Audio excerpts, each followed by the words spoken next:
మనిషి అంటాడు నాకు చాలా సమస్యలు ఉన్నాయి అంటాడు. కాదు, అబద్ధం. మనిషికి 3 రకాల సమస్యలు మాత్రమే ఉన్నాయని గుర్తించండి. ఒకటి శారీరకం, రెండోది మానసికం, మూడోది ఆర్థికం. ఆర్థిక సమస్యలు నువ్వు క్రియేట్ చేసుకునేవి. దానికి సొల్యూషన్ కూడా నీ చేతుల్లోనే ఉంది. ఎవరితోటి అప్పు చేయకు, అప్పు తీసుకోకు. రెండోది శారీరకం. శారీరకం అంటే శరీరానికి ఏమైనా హెల్త్ ప్రాబ్లం వచ్చింది, దానికి సొల్యూషన్ మన చేతిలో లేదు, డాక్టర్ చేతిలో ఉంది. కొంత మేరకు మన చేతిలో ఉంది. మంచి ఫుడ్ తీసుకోవడం, మంచిగా హెల్త్ని మంచిగా మెయింటైన్ చేయడం. ఇంకేమన్నా నువ్వు మంచిగా ఫుడ్ మంచి హెల్త్ తీసుకున్నప్పుడు కూడా ఏమైనా హెల్త్ ప్రాబ్లమ్స్ వచ్చిందనుకో డాక్టర్ చేతిలో పెట్టేసి, దానికి సొల్యూషన్ డాక్టర్ చేతిలో ఉంది, మన చేతిలో లేదు. పూర్తిగా డాక్టర్ చేతిలో ఉంది.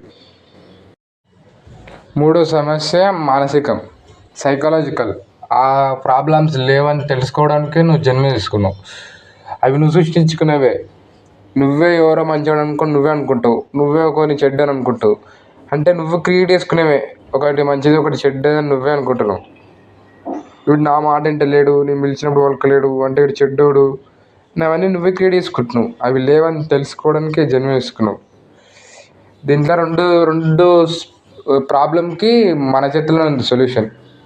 ఫైనాన్షియల్కి, మానసికానికి, అదే సైకలాజికల్ ప్రాబ్లమ్స్కి. శారీరక ముక్కదానికి మన చేతిలో లేదు సొల్యూషన్. అంటే దానికి ఇంకా శరీరం పెరుగుతున్న కొద్దీ ఏమేమో సమస్యలు వస్తుంటాయి, పతనం అవుతుంటాయి శరీరం. కాకపోతే చూసుకోవడం కొద్ది మేరకు మన చేతిలో ఉంది, అంతే.